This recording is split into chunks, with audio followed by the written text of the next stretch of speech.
This is a video just to walk around on this 1994 Amtran bus conversion. It has a DT466 engine and an Allison transmission with a lockup torque converter. I do not have any paperwork to show this. The previous owner told us that it was rebuilt 10,000 miles ago. It looks fresh to me, runs fresh. So let's see, what is there worth showing up front here? Here is the water heater, and I could put the model of that in the ad if that's helpful.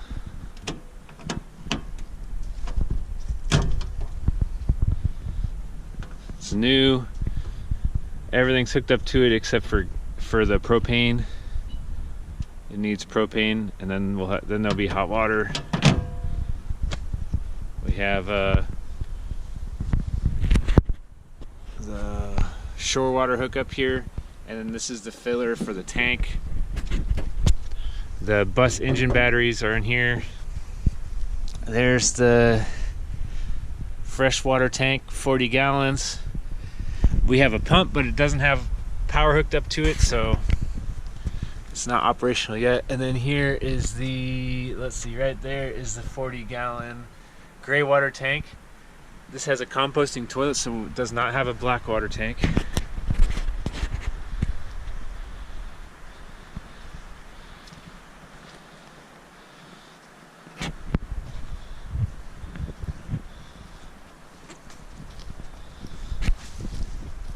Go all the way around here so you can see everything.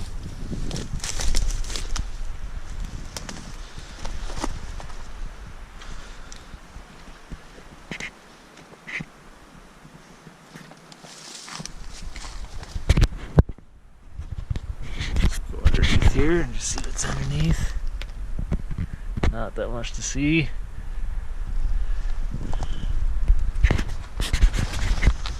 Look at the rubber. Tires are in pretty good shape.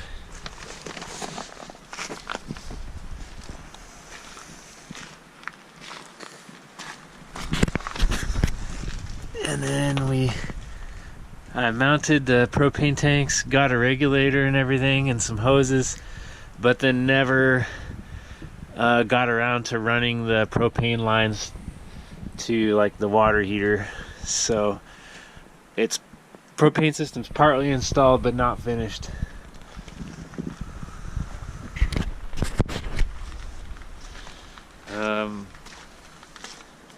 I had planned to put in a front, like a house style or an RV style front door, so that's why we didn't paint the door.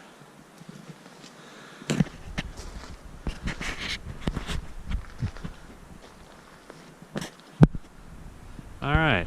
Let me, next we'll do the roof. Here's the roof. It's elastomeric paint, so it seals pretty good. No leaks in the roof. There's our stovepipe, which comes off during transport. I can walk up here if you want to see more.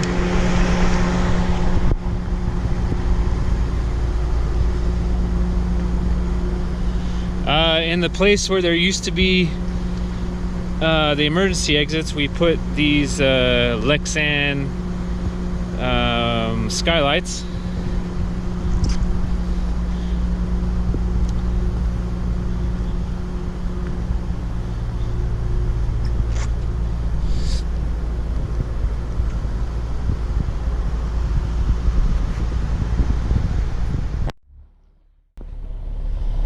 Here's how the exhaust sounds at idle, about 750 RPM. It's not warm yet, it's only been running about 3 or 4 minutes.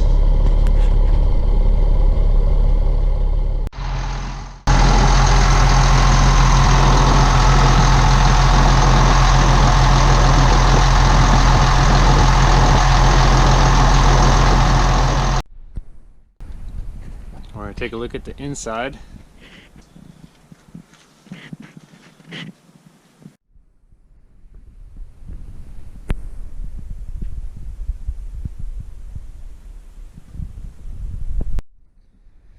So I'd say we're about 80% done with the plans we had for it. You know, there's still some siding to put on, some wiring to do. The electrical, we're just running off an extension cord, so there's no batteries at this time. That would still have to be installed to have a coach electrical system. So let's start up front here. Driver's area, hood for the engine area. Here's our couch, here's the bus couch. This is a dwarf wood stove, the 4 kilowatt one from tinywoodstoves.com. There's the wood rack and the fire tools. Here is the dining / everything else table. It does nicely fit a chair on each side. There's the kitchen area. Most of the wood we have in here is cedar. This is not, I think this is maple, the butcher block. So this section of the seat does open up for storage.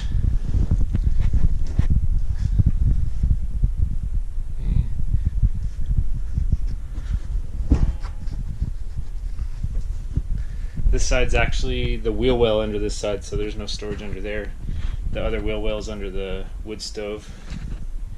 Oh, the seat does have the table does have a couple of just wing nuts right there, so, and this just pops out pretty easy, so the table folds and unfolds easily. So we got the drawers, cedar shelf. Back here is the water heater. It is one of these Girard. There's the model. There's the water heater installed. It's plumbed. What it needs is propane, and it needs a 12-volt current to run the whatever this is, the control panel. It's a tankless water heater. We have I think I showed earlier the 40-gallon water tank underneath, so that'd be filled up. This would be the pump to run that when there's no shore water. We're hooked up to shore water right now, so you can see that what that looks like. Pretty nice faucet. Under here you can see under the sink, it's plumbed for hot and cold water. Those only cold water is working until the water heater gets 12 volt and propane. And then here's we used PEX, so there's PEX going around, and that's going to the shower. Here's the drain, that's going down to the 40-gallon gray water tank. Under the floor there's stringers and some lateral pieces of 2x4s. In between those are 1.5 foam board insulation, and then on top of that is 5/8 plywood. I can't remember, it might be 3/4. Somewhere between 5/8 and 3/4 plywood. Same thing, all the walls are insulated. This was a pantry we started but didn't finish, so needs a couple more pieces, and then we had planned to put doors on this so that stuff wouldn't fall out during transit. Oh, I should also mention before we leave, where the emergency exit used to be, we put a Lexan skylight. Up here we also put your standard RV, what is it, max fan vent that opens. This one is not hooked up to any power right now, so the fan doesn't work in this one. And we have the trim rings for this too. Okay, let's head back a little more. Let's look at the bathroom. Here's the bathroom. Be a little hard to see, but here's the Nature's Head composting toilet. There's a great way to service it. Put it right by the emergency door so nothing would have to get carried through the bus. It can all be managed from here. Shelves in here. Here's the shower. And it's probably kind of dark, but run this a little bit so you can see. So that works. Cold water only right now. Hope you like cold showers. I took a couple of cold showers. Alright, this side right here, we plan on building some bunks but didn't get that far. You can see the insulation. This is on all the walls. This is where we skinned over a few of the windows. Those are the wheel wells. So whatever somebody wants could be built right here. We were planning on doing bunks. On this side, I like to think it's one of the biggest RV closets there is, but it's about 5.5 feet. Here's another skylight. Here's a queen size bed. Yep, and then emergency door in the back. Another max air fan and vent.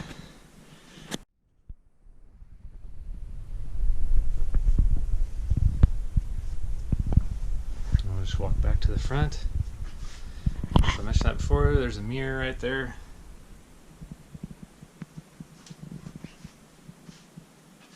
Skylights add a lot of natural light. We really like that. There's where we spilled some paint. Don't worry, it's not blood, we just spilled paint.